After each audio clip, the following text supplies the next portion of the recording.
Baiklah, di sini saya akan menjelaskan tentang siklus Krebs. Siklus Krebs sering dikenal sebagai siklus asam sitrat. Mengapa disebut siklus Krebs? Karena sebagai bentuk penghargaan kepada Hans Krebs, seorang ilmuwan dari Jerman yang merupakan penemu siklus Krebs tersebut. Nah, bagaimana prosesnya?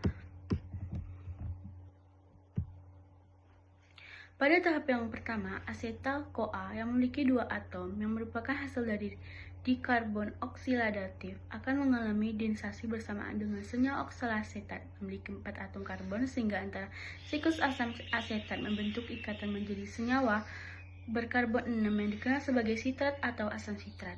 Karbon asam vitamin ini merupakan senyawa yang terbentuk pada tahap pertama. Siklus ini dikenal sebagai siklus asam sitrat. Pada pembentukan asam sitrat ini, CoA akan dilepaskan sehingga sitrat tidak memiliki koenzim A. Enzim yang berperan pada tahap pertama ini adalah sintase. Selanjutnya, pada tahap kedua, sitrat akan mengalami perubahan menjadi isositrat yang masih memiliki karbon 6 karena reaksi yang terjadi pada tahap ini hanya isomensasi atau perubahan dari satu senyawa menjadi satu senyawa lain yang masih memiliki satu rumusan senyawa yang sama. Nah, pada tahap ini terjadi 2 reaksi, yaitu pelepasan molekul air atau H2O. Prosesnya dikenal sebagai dehidrasi. Namun, pada saat ini yang terjadi proses bahan molekul air, prosesnya dikenal sebagai dehidrasi. Proses perubahan sitrat menjadi asam sitrat ini dikatalis oleh enzim alkolatase. Pada tahap ketiga, isositrat memiliki 6 karbon akan berubah menjadi alfa ketoglutarate yang memiliki 5 atom karbon, sehingga pada tahap ini terjadi pelepasan ikatan yang berarti ada elektron yang dilepaskan pula. Elektron yang dilepaskan ini akan diterima oleh NAD+, sehingga membentuk NADH. Pada tahap ini pula terjadi pengurangan karbon berjumlah 1 karbon.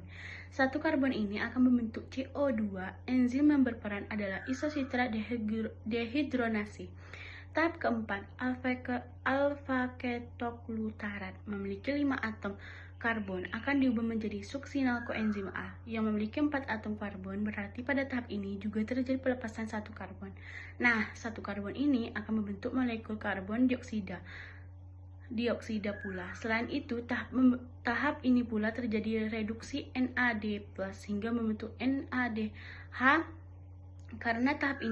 Karena tahap ini terjadi perubahan dari alfa ketoglutarate menjadi suksinil membentuk suksinil CoA. Enzim yang berperan pada tahap ini yaitu alfa ketoglutarate dehidrogenase. Tahap yang kelima, suksinil CoA yang memiliki 4 atom karbon akan diubah menjadi suksinal yang masih memiliki 4 atom karbon.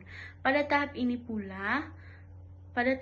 tidak ada pengurangan atom seperti pada tahap sebelumnya, tapi pada tahap ini terjadi beberapa reaksi, yaitu fosfat inorganik atau P1 akan berperan pada tahap ini sebagai pemutus ikatan koenzim A pada suksinal sehingga pada tahap ini CoA akan dilepaskan dan fosfat inorganik akan berikatan dengan GDP membentuk GPP.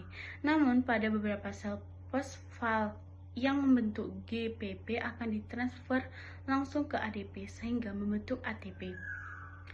Baik GPP dan ATP keduanya memiliki energi yang setara. Enzim yang berperan pada tahap ini adalah suksinil CoA sintase. Tahap yang keenam yaitu suksinat yang memiliki 4 atom karbon akan diubah menjadi fumarat yang memiliki 4 atom karbon pula. Nah, pada tahap ini terjadi pelepasan elektron sehingga elektron yang ditangkap oleh FAD membentuk FADH2. Kali enzim yang berperan adalah suksinal dehidrogenase. Tahap ketiga terjadi perubahan fumarat menjadi malat. Enzim yang berperan pada tahap ini adalah fumarase. Pada tahap ini terjadi penambahan air atau H2 yang prosesnya dikenal sebagai hidrasi. Selanjutnya malat akan diubah kembali menjadi oksalosetat. Pada tahap ini pula terjadi pembentukan NADH berasal dari NAD+. Enzim yang berperan pada tahap ini adalah malat dehidrogenase. Dengan demikian, dalam satu siklus menghasilkan 3 NADH, 1 FADH2, 1 ATP. Berarti dalam siklus Krebs ini menghasilkan 6 NADH, 2 FADH, 2 ATP.